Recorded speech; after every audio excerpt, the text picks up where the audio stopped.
സ്വന്തം വീട്ടിൽ നിൽക്കാൻ പോകുന്ന സ്ത്രീകൾ നിങ്ങൾ ശ്രദ്ധിച്ചിട്ടുണ്ടോ എന്നറിയില്ല. അപ്പം എൻ്റെ വീട്ടിൽ എൻ്റെ പെങ്ങൾ വന്നു കഴിഞ്ഞാൽ നന്നായിട്ട് ഉറങ്ങുന്നത് കാണാം.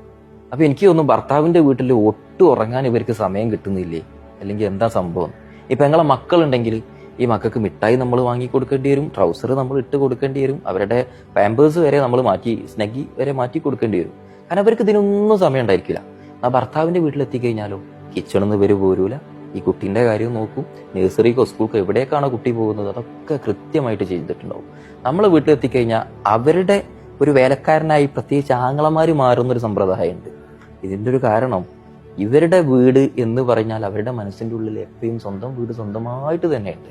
ഈ സ്വന്തം വീട്ടിൽ കിടന്നുറങ്ങാനുള്ള ഒരു സ്പേസിൽ ഉമ്മ പോയി 2 മുട്ട് വാതിലിൽ മുട്ടിക്കഴിഞ്ഞാൽ 3ാമത്തെ മുട്ടിന് ഒന്ന് ചിലക്കാണ്ട് പോയി നിങ്ങൾ ഞാനൊന്ന് ഉറങ്ങട്ടെ എന്ന് പറയാനുള്ളൊരു അവകാശം, എവിടെയോ ഒരു സ്വാതന്ത്ര്യം അവർക്ക് ഉള്ളിൻ്റെ ഉള്ളിൽ ഫീൽ ചെയ്യുന്നുണ്ട്. സ്വന്തം വീട്ടിലാണ് കൂടുതലായിട്ട് കിട്ടുന്നത്. അതുകൊണ്ട് പെങ്ങന്മാർ വീട്ടിലേക്ക് വരുമ്പോൾ ആദ്യം ശ്രദ്ധിക്കുക, ഈ വരുമ്പോൾ ഒരു കോമ്പല പടക്കത്തിനുള്ള കുട്ടികൾ കൂടെ ഉണ്ടെന്നുണ്ടെങ്കിൽ ഇതൊക്കെ മാനേജ് ചെയ്യേണ്ട അവസ്ഥ ആങ്ങളക്കുള്ള ഡ്യൂട്ടിയാണ്.